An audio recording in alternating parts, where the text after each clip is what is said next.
Ito na mga boss, 2 times champion and current WBC minimum weight world champion Melvin Jerusalem. Ayon sa kanya mga boss, malapit na daw ipahayag ang kanyang malaking laban, so ibig sabihin po niyan isang salpukang unification ang maaring tinutukoy ni Melvin Jerusalem. 3 nga lang po silang champion sa kanilang division.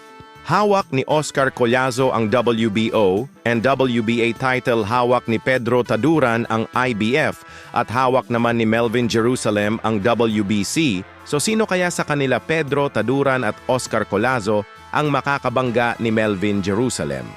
Para sa personal, kung opinyon mga boss, wag po sana kayong magagalit, mas maganda kung sila Pedro Taduran at Oscar Collazo ang magbabanggaan sa isang unification. Dahil sa tingin ko po mga bossing, mas malaki ang pag-asang manalo ni Pedro Taduran kay Oscar Collazo. At kapag nangyari po yan mga bossing, Pinoy versus Pinoy, ang mag-aagawan para sa isang undisputed world championship.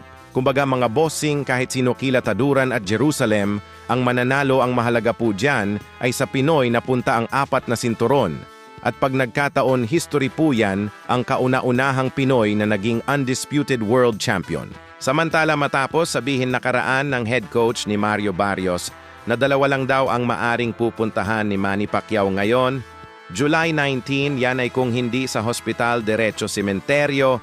Grabe mga bossing, no?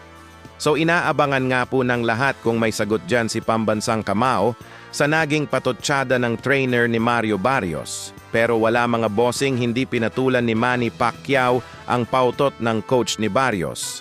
Malamang dadaanin na lang yan ni Pacquiao sa ibabaw ng lona. Samantala sa latest update mula kay Marvin Mabait TV, kung saan mahabang pila ang nag-aabang kay Pambansang Kamao. Para magpapapirma, talagang araw-araw dinudumog ng fans si Manny Pacquiao mga boss habang kasagsagan po ng kanyang ensayo. Sa ibang balita naman mga bossing, matapos sabihin ng brother coach ni former 3-division champion John Riel Cuadro, alas Casimero na si Kuya Lods Jason Casimero, na ayon nga po sa kanya nakaraan, wala na silang pakialam pa sa ranking ng super bantamweight dahil sa oras daw na makabalik ang kanyang kapatid ay sa featherweight na raw ito makikipagsalpukan. So sa isang live nga po ni Kuyang Joseph PSYT channel kung saan binanggit ni Cuadro alas na may pirmahan na raw na nagaganap. Sinabi rin ni Cuadro alas mga bossing na ang kanilang laban mangyayari daw mismo sa taong 2025. So baka hinihintay lang na matatapos ang band ni John Riel Casimero sa bansang Japan, bali sa October, matatapos ang band ni Casimero, kaya maari na siyang makabalik sa buwan ng November at December.